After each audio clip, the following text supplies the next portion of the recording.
कानून सम्मत कार्रवाई के तहत वर्तमान डीजीपी को पद पर रखा है, क्योंकि उनका वेतन पर्ची भी अब निर्गत हो गया, वेतन भी अब उनको मिल रहा है। गृह मंत्रालय की अहम बैठक में वो अधिकारियों का प्रतिनिधित्व कर रहे थे। नमस्कार, मैं प्रेयसी और आप देख रहे हैं भारत एक्सप्रेस। पूर्वी क्षेत्रीय परिषद की बैठक में बतौर झारखंड डीजीपी अनुराग गुप्ता के शामिल होने के बाद जीएमएम ने बाबूलाल मरांडी और बीजेपी के उन बयानों पर जवाब मांगा है जिसमें डीजीपी की नियुक्ति को बीजेपी और असंवैधानिक बता रही थी। जीएमएम पूछ रहा है कि गृह मंत्री की बैठक में डीजीपी के शामिल होने के बाद आखिर बीजेपी क्या रहेगी। इस मुद्दे पर पार्टी प्रवक्ता मनोज कुमार पांडे से खास बातचीत की हमारे संवाददाता मधुकर आनंद ने। सुनिए उन्होंने क्या कहा। झारखंड के डीजीपी को लेकर लगातार विवाद चलता आ रहा था और विवाद चलता आ रहा है। जिस तरह से केंद्र सरकार ने डीजीपी को अप्रैल महीने के अंत में ही सेवानिवृत्त मान लिया, उसके बाद भी राज्य सरकार ने अपने अधिकार का प्रयोग करते हुए उनको 2 साल के लिए एक्सटेंशन दिया। अब गुरुवार को जो गृह मंत्रालय के नेतृत्व में बैठक हुई पूर्वी क्षेत्रीय परिषद की, उस बैठक में गृह मंत्री के सामने और गृह मंत्रालय के तमाम बड़े अधिकारियों के सामने राज्य का प्रतिनिधित्व अधिकारियों के लिहाज से करने के लिए डीजीपी मौजूद रहे।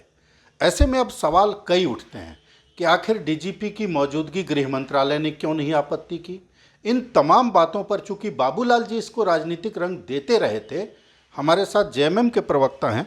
आप बताइए कि अब तो ये साबित हो गया, गृह मंत्रालय की बैठक में शामिल हो गए, क्या कहेंगे? देखिए, राज्य सरकार ने नियम संगत कानून सम्मत कार्रवाई के तहत वर्तमान डीजीपी को पद पर रखा है।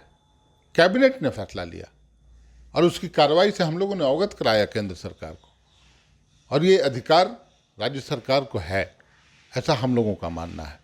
और अब तो मैं समझता हूँ गृह मंत्रालय ने भी इसकी पुष्टि कर दी या सर्टिफाई कर दिया, मैं यही मानता हूँ, क्योंकि उनका वेतन पर्ची भी अब निर्गत हो गया, वेतन भी अब उनको मिल रहा है। और गृह मंत्रालय की अहम बैठक में वो अधिकारियों का प्रतिनिधित्व कर रहे थे, पूरी तरह से मुस्तैद।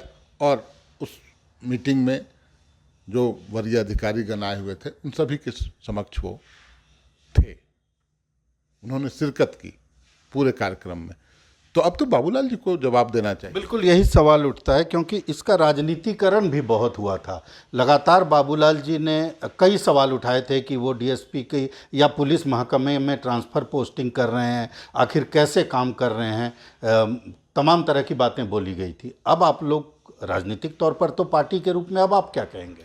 देखिए, हम उस समय भी बोलते थे, बाबूलाल जी को नसीहत भी देते थे कि जब मामला कोर्ट में विचाराधीन हो तो आपको संयम बरतना चाहिए और कोर्ट के फैसले का इंतजार करना चाहिए। इस तरह के दृष्टांत हम लोगों ने देखे थे। दिल्ली पुलिस प्रमुख अस्थाना साहब बने थे, रिटायरमेंट के दूसरे दिन उनकी नियुक्ति हो गई थी।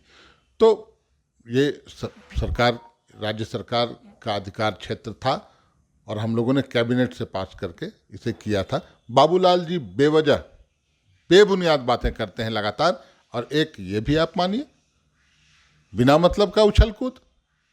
अब तो सामने आ गया सब चीज। गृह मंत्रालय से एक बार पूछे, अपने ही सरकार के गृह मंत्रालय से पूछ लें। तो बाबूलाल जी मुझे लगता है एक्सपोज हो गए इसमें। तो डीजीपी का उस बैठक में मौजूद रहना, कई जो परेशानियां थी, कई सवाल थे इस मामले में, उन सवालों पर बहुत हद तक विराम लगा रहा है। लेकिन राजनीतिक सवालों के लिहाज से देखा जाए तो अब झारखंड मुक्ति मोर्चा या सत्ताधारी दलों को बीजेपी पर हावी होने का मौका लग गया है। भारत एक्सप्रेस के लिए कैमरामैन धर्मेंद्र के साथ मधुकर आनंद, रांची।